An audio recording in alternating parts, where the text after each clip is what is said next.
ಕೋಲಾರ ತಾಲೂಕಿನ ರಾಜಗಿಲ್ಲಹಳ್ಳಿ ಗ್ರಾಮದಲ್ಲಿ ಯುವಕರಲ್ಲಿ ಕ್ರೀಡಾ ಸ್ಫೂರ್ತಿಯನ್ನ ಬೆಳೆಸುವ ಉದಾತ್ತ ಉದ್ದೇಶದೊಂದಿಗೆ ಹಮ್ಮಿಕೊಳ್ಳಲಾಗಿರುವ LG cup RPL season 2 cricket ಪಂದ್ಯಾವಳಿಗೆ ಅದ್ದೂರಿ ಚಾಲನೆಯನ್ನ ನೀಡಲಾಗಿದೆ. ಎಲ್ಜಿ ಫೌಂಡೇಶನ್ ಸಂಸ್ಥಾಪಕರಾದ ಕರುಣಾಮಯಿ ಎಂ ಲಕ್ಷ್ಮಣ್ ಗೌಡ ಅವರು ಟೂರ್ನಮೆಂಟ್ಗೆ ಚಾಲನೆಯನ್ನ ನೀಡಿ ಮಾತನಾಡಿದರು. ಇಂದಿನ ಯುವ ಪೀಳಿಗೆಯು ಮೊಬೈಲ್ ಹಾಗೆ ಇತರ ಕೆಟ್ಟ ಚಟಗಳಿಂದ ದೂರವಿದ್ದು ದೈಹಿಕ ಹಾಗೆ ಮಾನಸಿಕ ಆರೋಗ್ಯವನ್ನು ವೃದ್ಧಿಸುವ ಕ್ರೀಡಾ ಚಟುವಟಿಕೆಗಳಲ್ಲಿ ಸಕ್ರಿಯವಾಗಿ ತೊಡಗಿಸಿಕೊಳ್ಳಬೇಕು ಎಂದು ಕರೆಯನ್ನು ನೀಡಿದ್ದಾರೆ. ಗ್ರಾಮೀಣ ಭಾಗದ ಯುವಕರಲ್ಲಿ ಅಪ್ರತಿಮ ಕ್ರೀಡಾ ಪ್ರತಿಭೆ ಇದ್ದು ಅದಕ್ಕೆ ಸೂಕ್ತ ವೇದಿಕೆ ಕಲ್ಪಿಸುವ ನಿಟ್ಟಿನಲ್ಲಿ ಈ ಟೂರ್ನಮೆಂಟ್ ಆಯೋಜಿಸಲಾಗುವುದು ಶ್ಲಾಘನೀಯ.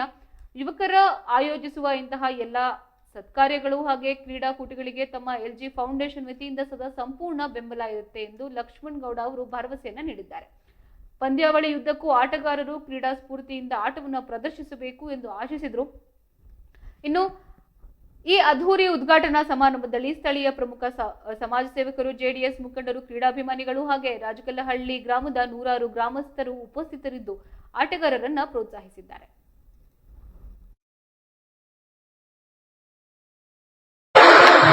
ಒಂದು ಏಕಾಗ್ರತೆ ಮತ್ತೆ ಒಂದು ನಿಮ್ಮ ಯುವ ಶಕ್ತಿನ ಒಂದುಗೂಡಕ್ಕೆ ಈ ಸುಂದರ ಒಂದು ಕ್ರೀಡಾಂಗಣದಲ್ಲಿ ಏನು ಆಯೋಜನೆ ಮಾಡಿದಿರಿ, ಬಹುಶಃ ಇದು ನನಗೆ ಪಂದ್ಯ ಅನ್ನಿಸ್ತಾ ಇಲ್ಲ. ಇದು ನಿಮ್ಮ ಸಂಘಟನೆಗೆ ಮತ್ತು ಯುವ ಶಕ್ತಿ ಒಂದು ಒಗ್ಗಟ್ಟನ್ನು ನೋಡಿದ್ರೆ ಇದು ಒಂದು ರೀತಿ ಹಬ್ಬದ ಥರ ವಾತಾವರಣ ಇದೆ. ಆದರೆ ಇಲ್ಲಿ ಯಾವತ್ತೂ ಕೂಡ ಒಂದು ಜ್ಞಾಪಕ ಇಟ್ಕೊಳ್ಳಿ, ನಮ್ಮಲ್ಲಿ ಒಂದೇ ಕಪ್ ಇರೋದು, ಎಲ್ಲರೂ ಗೆಲ್ಲಬೇಕು ಅಲ್ವಾ?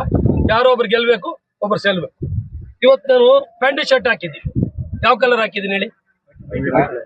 ಇದರಲ್ಲಿ ಯಾವುದು ಕೂಡ ಬೇರೆ ಇಲ್ಲ. ಇವೆರಡರಲ್ಲಿ ಯಾವುದಿಲ್ಲ ಅಂದ್ರೂ ಕೂಡ ಚೆನ್ನಾಗಿ ಕಾಣಿಸಲ್ಲ. ಹಂಗಾಗಿ ಗೆದ್ದವರು ಅಷ್ಟೇ ಇಂಪಾರ್ಟೆಂಟು, ಸೋತವರು ಅಷ್ಟೇ ಇಂಪಾರ್ಟೆಂಟು. ಯಾರೂ ಕೂಡ ಜಗಳ ಆಡ್ಕೊಬಾರ್ದು. ಅಂಪೈರ್ ತೀರ್ಮಾನ ಅಂತಿಮ ತೀರ್ಮಾನ ಆಗಬೇಕು. ಒಂದು ಕ್ರಿಕೆಟ್ ಪಂದ್ಯ ಅನ್ನೋದು ಬಾಲು ಮತ್ತು ಬ್ಯಾಟ್ ಮಾತ್ರ ಅಲ್ಲ, ಅದು ನಿಮ್ಮ ಏಕಾಗ್ರತೆ, ನಿಮ್ಮ ಒಗ್ಗಟ್ಟನ್ನ ತೋರಿಸುತ್ತೆ. ಒಂದು ಟೀಮ್ ಅಂದ್ರೆ ನಾವು ಕಟ್ತೀವಲ್ಲ, ಅದು ಒಂದು ಸಂಘಟನೆ. ಆ ಟೀಮ್ ಎಲ್ಲೂ ಕೂಡ ಆ ಕಡೆಗೆ ಹೊಡೆದೋಗ್ಬಾರ್ದು. ನೀವು ಹಪ್ಪಿ ಹೊಡೆದೋಯ್ತಂದ್ರೆ ನೀವು ಗೆಲ್ಲಕ್ಕೆ ಅವಕಾಶಗಳಿರಲ್ಲ. ಗೆಲುವು ಒಬ್ಬರಿಗೆ ಆಗುತ್ತೆ. ಗೆಲುವು ಇಂಪಾರ್ಟೆಂಟ್ ಅಲ್ಲ, ನಿಮ್ಮ ಸಂಘಟನೆ ಇಂಪಾರ್ಟೆಂಟ್. ನಿಮ್ಮ ಒಗ್ಗಟ್ಟನ್ನು ಹೊಡೆಯಕ್ಕೆ ಯಾರು ನಿಮ್ಮಲ್ಲಿರೋ ಟೀಮು ಇವತ್ತು ಏನು 9-10 ಜನ ನೀವು ಇರ್ತೀರ, ನೀವು 11 ಜನ ಒಗ್ಗಟ್ಟಾಗಿರ್ಬೇಕು.